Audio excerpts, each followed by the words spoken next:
Hello everyone, Manithral here, and welcome to the weekly update video for RS3. Now, first up, before I even really get into the news, I do have some personal news coming up. So, the personal news is as this. In a couple weeks here, on February 15th, I'm actually going to be having somebody fill in for me for at least probably the 15th and the 17th for the RuneScape videos because, well, I'm going to be out for surgery. So, during those days, I will be having somebody actually fill in to make sure that, you guys get that news. So it's only a couple weeks away. But I want to make sure you guys get the news. And I don't know why I pointed to the microphone instead of you. But that is what I did. But for this week, we do have Activity Pets and Ninjaversary. So there is a new Activity Pets.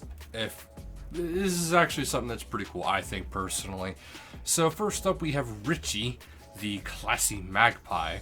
So, if you can help him accumulate 100 million gold pieces, he'll follow you everywhere. And when you reach even higher wealth milestones, he'll kind of change his appearances and get kind of more fancy. There's 100 million, 1 billion, 5 billion, and a massive 10 billion. So beyond that, you can continue to hand over as much cash as you like, just for bragging rights. It would actually be kind of cool if they would have an examine option on Richie, so people could see just how much you have actually donated to Richie. So that would actually be very cool to actually get him. But from what I heard, the way to actually even get him in the first place, potentially, is by every coin drop that you get. There's a potential when you pick up the coins to get him as a pet. Whether that's true or not yet, I don't know, but that is what I had heard. Up next, we have Moon, the area pet. So this pet is a very mysterious creature, changing appearance to suit the environment, but be careful, they only appear to adventurers who improve their local knowledge by completing elite area task achievements. So there's 6 appearances in total, unlocking by spotting Moon in different regions of the world. But here is the quick guide to him. So on Mondays, he can be spotted throughout the desert. The requirements are the Desert Task Elite. Tuesdays, the Forest, Tyrannon. Wednesdays, Ice, and that is the Fremenic. Thursdays, Swamp, Mauritania. Fridays, Wilderness.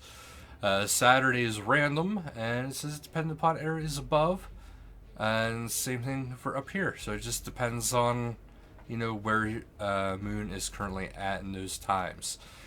He will roam Gillinor every 2 to 4 hours and will wander for about 30 minutes before leaving. So do keep your eyes peeled if you need to get Moon and get his different appearances. Up next, we have Artemis, which is the Treasure Trails one, so activating it, but it does say, when completing clue steps and opening caskets, you now have a chance of getting a golden compass. The golden compass will unlock Artemis. So he's not a guarantee, just like anything else in Treasure Trails, so do head out and do as many Treasure Trails as you, want to. And then we have Little Zez here, which is the Rune Score pet. So I believe he is unlocked. Oh no, it does say he is actually a definite unlock once you reach 5,000 Rune Score. Upon completing further achievements, he'll level up alongside of you. So there is different appearances at 5,000. Well, obviously 5,000 because when you get them, but 10,000, 15,000, 20,000, and 25,000. So be ready to check out your Rune Score and get that up there. Also, it has been officially a whole year since the Ninja Strike first started. So this is Ninja Strike 18 Ninjaversary. That's actually pretty cool.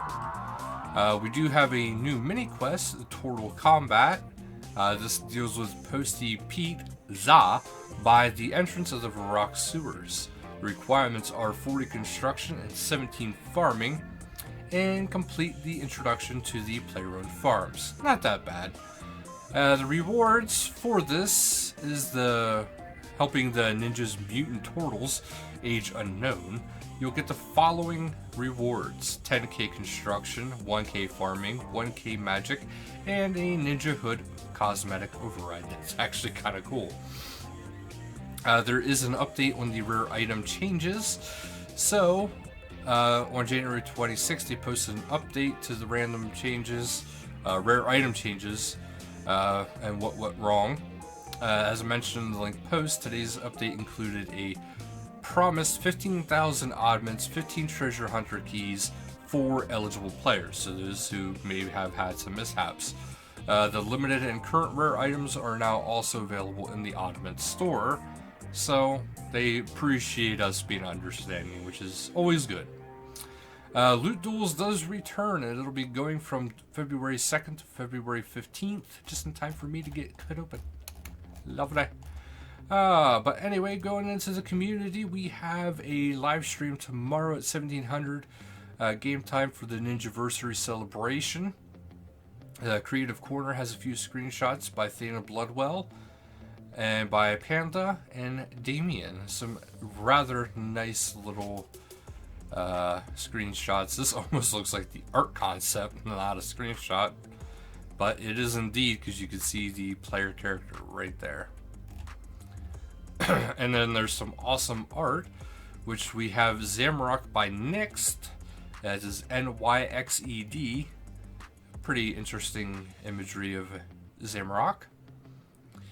And then we have another artwork here by Nina Ray, and it's showing her character off on the grand clue chasing adventure. So that's actually pretty neat. And then we have a cutesy cartoon style from Sir Bedivere, the Wise on Discord, and it's actually pretty cool. Pink Skirts event, don't forget to check it out. It'll be at the Berthorpe Bank World 85 on February 1st, so today at 2300 to 2359 game time.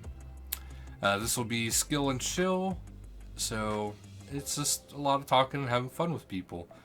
And community shout out again to the RS Wiki people who are doing an amazing job out there getting us all that information constantly updated. And now for the patch notes, we have the Ninja Strike notes, which is a Turtle Combat mini quest. The Doomsayer has evaluated the dangers, or the lack thereof, in the Varrock sewers and has removed the warnings for entering. After a recent incident involving several turtles, the ninjas have fine-tuned the trap telekinesis spell teleportation magic. General Q&A broadcast will now display at what thresholds or kill count. Let me try that all over again. Broadcast will now display at what XP threshold or kill count on a skill or boss pet was obtained. The Ceradoman Owl, Zamrock Hawk, and Guthix Raptor have been converted from object pets to interface pets. Thank you. If you own any of these godbirds already, you will unlock them by next login. Otherwise, it can be obtained by taking the egg from an incubator. All 3 growth stages will become available on unlock. The ninjas are currently wrangling even more object pets, so keep your eyes out for stuff familiar in the future, which is fantastic. Setting improvements are upper left hover text is now disabled by default for new accounts. Fixes are resolved an issue with the settings / controls interface that could cause assigned hotkeys to become unresponsive in game. Other improvements are the grand party has ended, so thank you everybody for coming along and enjoying and the fun. Treasure Hunter will now accurately calculate and inform you of how many oddments you should receive when converting prizes before they are claimed. And fixes, the fortune perk will now work correctly with smelting. Fix an error that was occurring when asking War to combine jellyfish on a free-to-play world. The Blingy Things Archaeology collection will now show you green check marks on completion, as all other collections do. Hard emote clue scrolls can now no longer, I keep wanting to go southern, can be completed with the incorrect emote, so that is no longer a thing. The Prodigal Spender will no longer unlock before purchasing all the requisite permanent unlocks. fix an issue with the You Are It quest which blocked progression on the mobile platform. So that is all good and welcome fixes, and thank you guys so much for watching. And until next time, later guys.